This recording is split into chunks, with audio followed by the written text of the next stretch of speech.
now jump into how to make the text for this BX Zoo situation here. And you could pen tool this, you could draw from your drawing if you really love some kind of hand drawing that you have, but I want a perfect BXZ, so I'm going to use a font.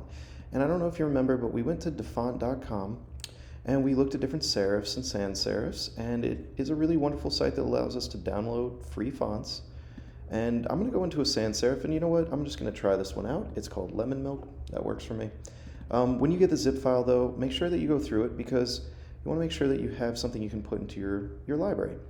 This OTF file will work really well. I'm actually just going to click the bold and install the font. That's going to make it much easier for me. That way, I don't have to download the italic and everything else, and it won't be a million fonts that now get added to my library. And thank you, defont.com. Okay, so next step, I'm going to type anywhere, and I'm just going to type out BX in capital. And it's super duper tiny. So the first thing I'm going to do is I'm going to hold shift and I'm going to drag the corner just to make it a little bit bigger, and then I can go up to my font library, and if I type L, there's Lemon Milk, and I'll just click that and now it changes it. That's pretty much what I was going for. So I'm going to just I'm going to elongate it and make it more centered. And let's say I don't know where the center is. I can hold shift and I can click my logo that I've made here, and there's a tool called Align, and remember, the help is there to help you. You can type in Align and it will bring that up. It will go away if you click it afterwards, but if you click it back, it comes right back. And now you can make sure that these two things are in alignment, and you can use your little arrow keys to move it back and forth so it's nice and perfect, and that looks great. The next thing I'm going to do is make the little zoo on the bottom, and that's just as easy as typing ZOO, and it's already defaulted into this font down here. And then all I have to do again, I could change it in a lot of different ways, but for now, I'm just going to hold shift, drag it from the corner so it doesn't skew. You'll notice it gave me a little green line there. That's to kind of guide me, to tell me, hey, you're, just as big as that thing now. See? Little green, it's like, hey, that's good. You're good. And I like this. I think that this looks great. I'm going to just shift and hold and click everything and make sure it's all aligned. And what do you know? It moved over a little bit. I don't like that.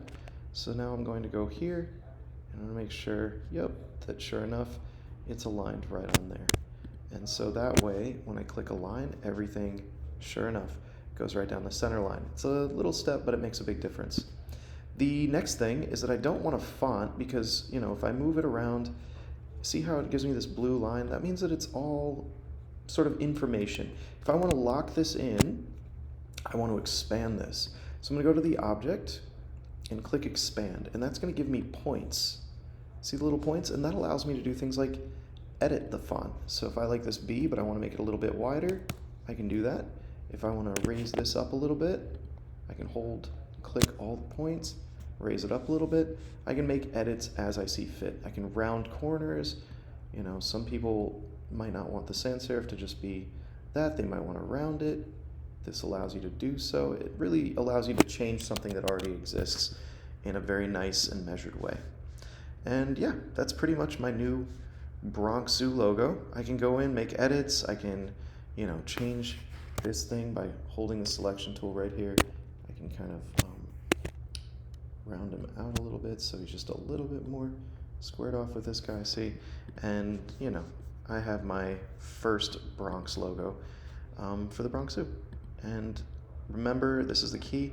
Just make sure when you're highlighting things, if you don't want an outline, click that little strike and it'll take the outline away. Now everything matches and we should be good.